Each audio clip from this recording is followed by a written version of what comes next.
There's quite a lot of stuff going on in Mark 1:27, so let's just jump right in.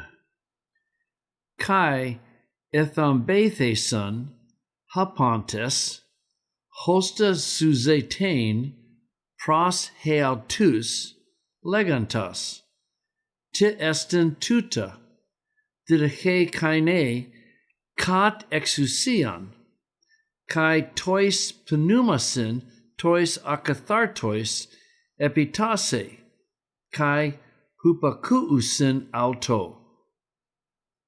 And they were astonished. Let's look at this for a second.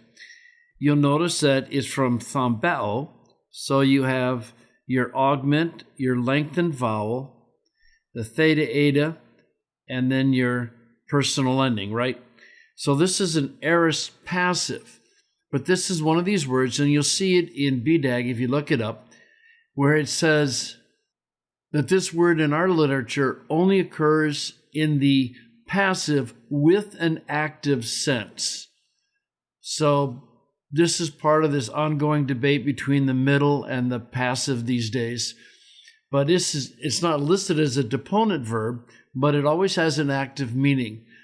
You might be able to get some idea of they were caused to be astonished, which is one of the functions of the passive.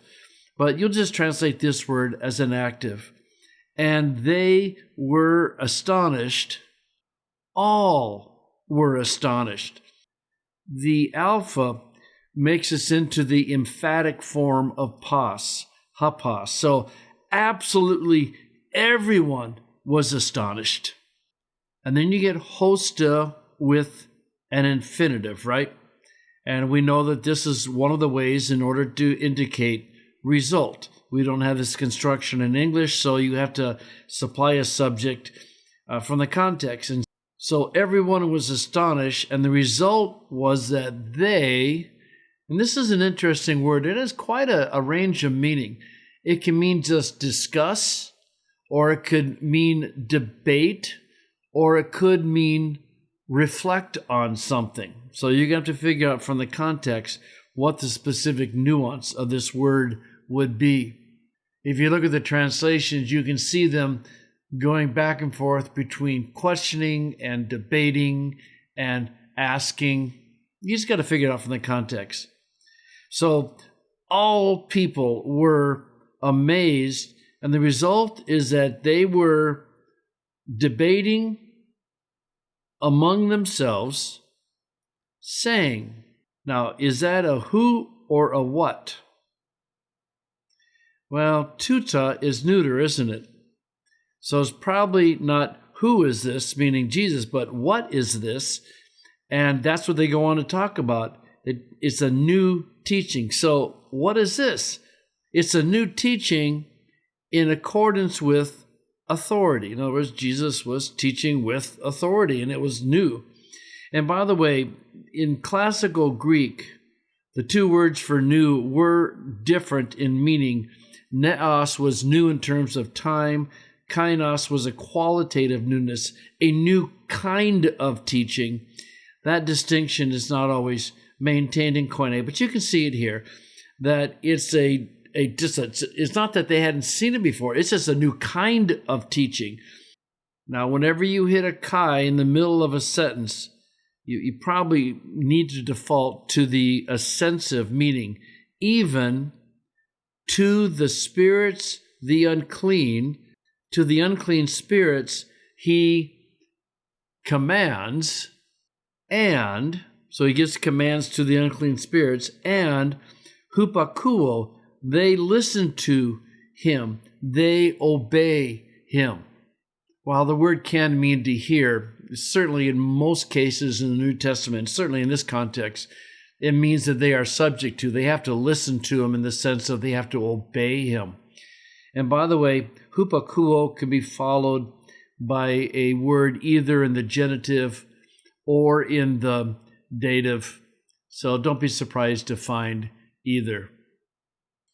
The other thing I point out in the graded reader is that here you have a neuter plural, but you have a plural verb. In classical Greek, a neuter plural subject would always be followed by a singular verb, but that rule is not always followed in Koine Greek. So here you have plural referring back to a plural neuter.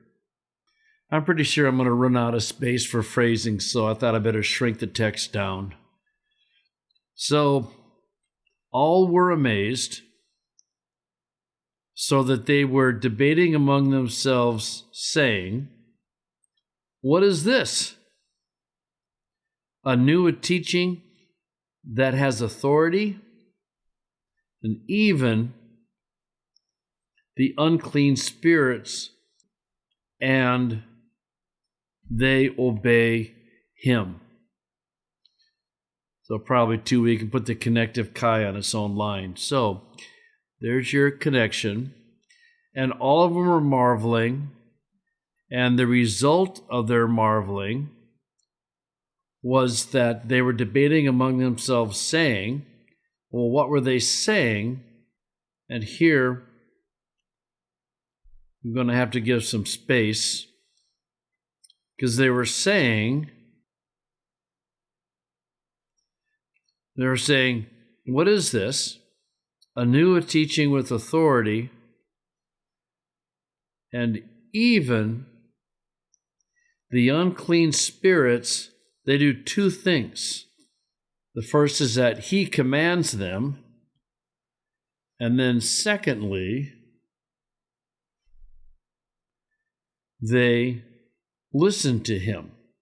So all of them were amazed, and the result was that they were debating among themselves, and they were saying, what is this? A new teaching in accordance with authority, even the unclean spirits he commands, and they obey him.